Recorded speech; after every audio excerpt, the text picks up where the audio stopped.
Hi guys, lesson 1-6, relations. We're going to represent relations in different ways, tables, graphs, things like that. And we're going to interpret relations. And we're going to interpret graphs to understand what some relations mean. Look at the size of this vocabulary list. The good news is that I'm giving you all the definitions today, right? You don't have to look these up. Make the list, though, on your notes at the top of your page, all these vocabulary words, and then we will.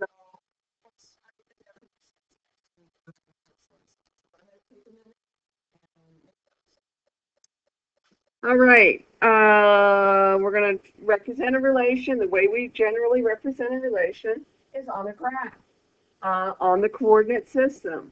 And that is when we have, as you remember, of course, our x-axis, which is the horizontal line, our y-axis, which is the vertical line, um, x-axis, y-axis. We have the origin, which is here, where the two lines intersect. We use ordered pairs to represent a point on that graph, and that whole system is called the coordinate. So there you have several definitions. Go ahead and fill those in.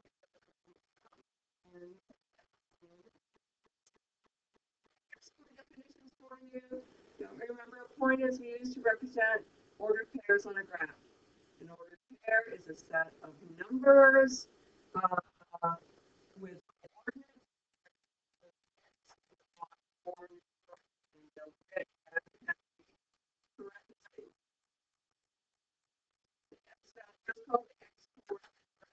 Here, the horizontal placement.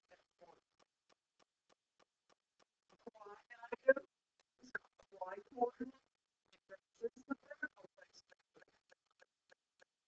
The set of ordered pairs is called a relationship. Relation can be represented in several ways. It can be an equation, a graph, a table, or something that or set of ordered pairs and it's going to look something like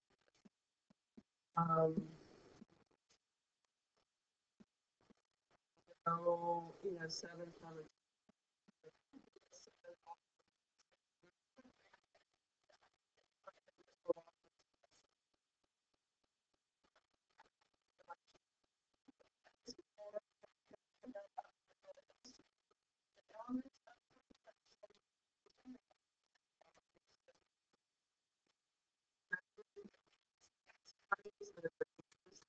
Y values.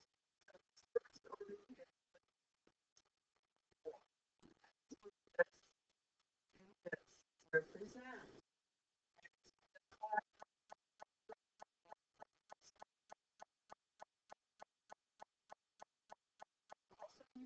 Represent a relation by listing the ordered pairs. We can make a table of the ordered pairs. Talked about.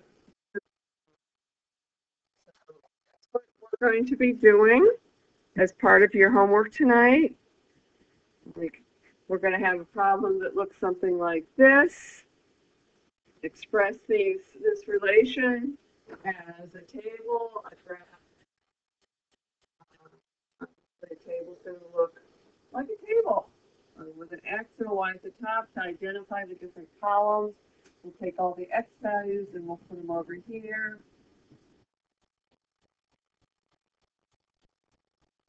And then we'll take all our Y values and put them under the Y. Okay, and so on. We can do the mapping, pick out the domain, and we'll pick out the range. So we have a 2 that goes with a 5. We have -2 that goes with a 3. The little arrow to show that it belongs with it.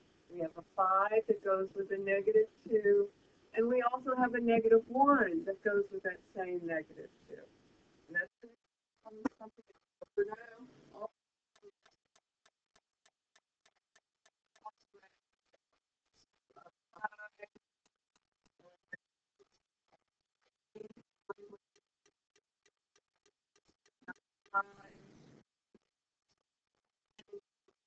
Over 5.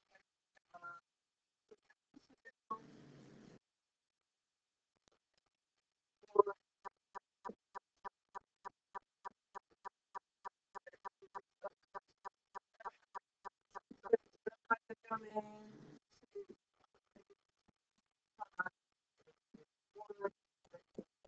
Five, three.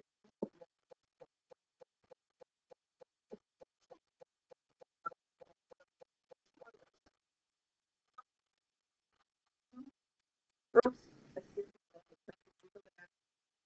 Okay, this is your guided practice. You'll go ahead and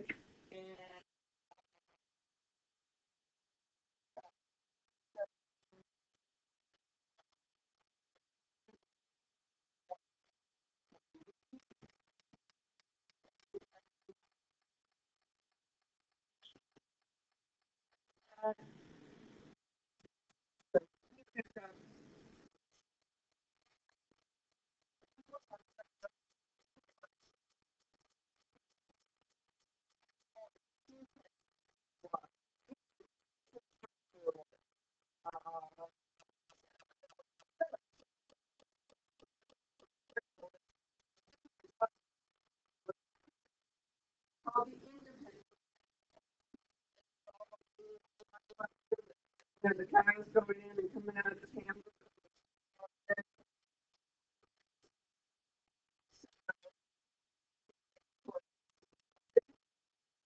When you change this, this,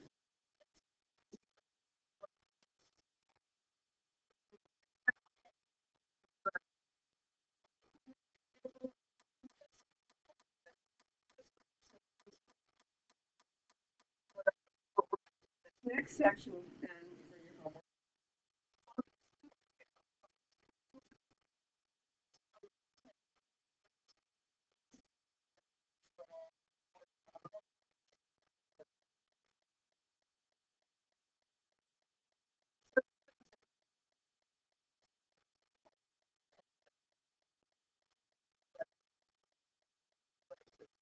The dance.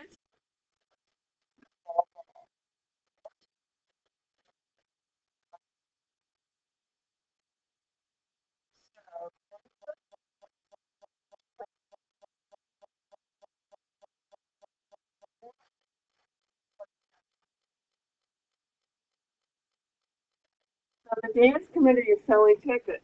The more tickets they sell, the more tickets that they sell, the greater the amount of money they can spend on decorations. So what's the input? What's the independent variable? It's going to be the tickets. If they sell more tickets, what happens? Then the dependent variable is how much you're going to spend on decoration depends on how much many tickets they sell. So, so the tickets are the independent variable, and the decorations, the amount of money spent on the decorations is the dependent variable. Here's another example. To go in the movies, the average price of going to the movies has steadily increased over time. The average price.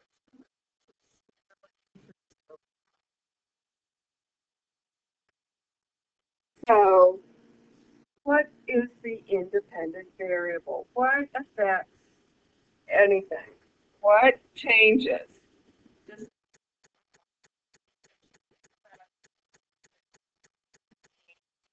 the time, the average price of going to the movies, as time increases,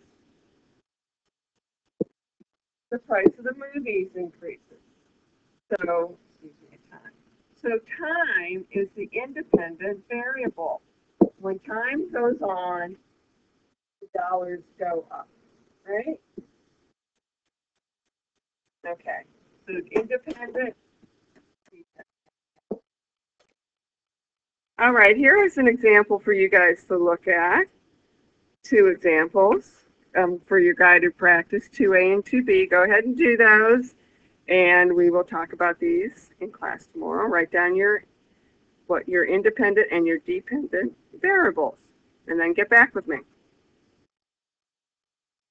All right, the last thing we're going to do today is we're going to look at graphs, and we're going to interpret these graphs. What do these mean?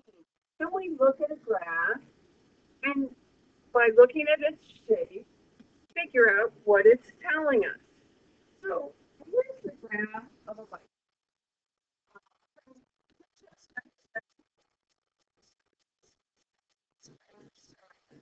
She started here, it's like this far. Still, just by looking at it, so this says time. So as we move this way, time is increasing.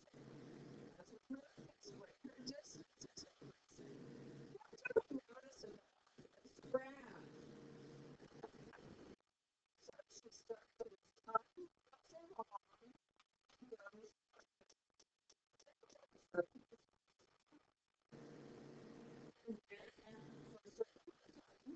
it's horizontal.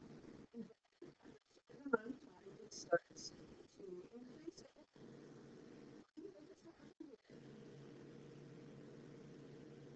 Is she rode her bike for a while.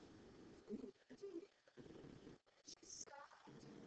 She didn't go backwards at this time. So she just stopped and stayed where she was. She stayed a certain distance away from where she started. She rested for a certain amount of minutes and a half an hour.